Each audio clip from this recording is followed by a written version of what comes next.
چاودرên siyasî li qezaya Akirê dibêjin serkeftinên hêzên YPG û YPJ li Rojavayê Kurdistanê û lawazkirina teroristên Daeş li serdestên hêzên Kurdî bûye eger ku berdewam welatên zilhêzên cîhanê piştevaniya şoreşa Rojavayê Kurdistanê bikin. امریکا دولتك هر موزن الدنيا دو تأثير خواه سر هر يعني في كرة الأرض خير وكو ولاتك كو أمريكا فيهن قوي بوفجتن معناه برایت مت روش آوا خوباشی رخصتی. اما گشتن قناعت ملت کرد افرال روشالات نوین که امریکا قبیل کرد وک شریک امریکا قبیل کرد وک یک ریک ما هیگل امریکا بو بلافبونا دموکراسیتی بو بلافبونا مافی مروی بو سرخبونا اواب ملت روشالات نو.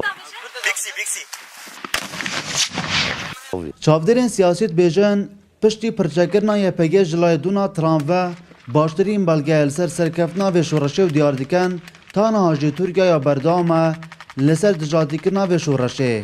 Biryara pirçekirina YPG tiştekî dîrokî ye û taybet ji bo Kurda hem ji bo Kurda hem ji bo Amerîka belkî meslihet tiştekê ku du aliye ne tenê yek aliye.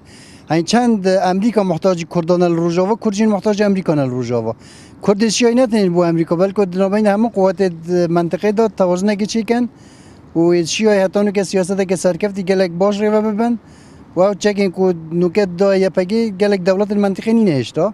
Li ber vê jî yani hem kardanewê Tirka hem jî gelek dewletên paşwaroyê dî çêbûne ji bo ku êdî ev neçin hejmonê xwe bisepînin û derzek dikevîte nav ev dewletên ku heta nuke bi hejmongeriyya tengiya qewmî şiyana hukm bikin dişkêt. Çavderên siyasî radgehînin piştî nîzîkbûna demê destpêkirina operasyona rizgirkirina Reqa ku YPG serkêşiya wan diket belgeyek ku welatên zilhêzên cîhanê bawerî bi çi hêzî dîn nahetin li nav axa Sûriyayê da. Dilbirîn Gazî, Kursat News, Akirê.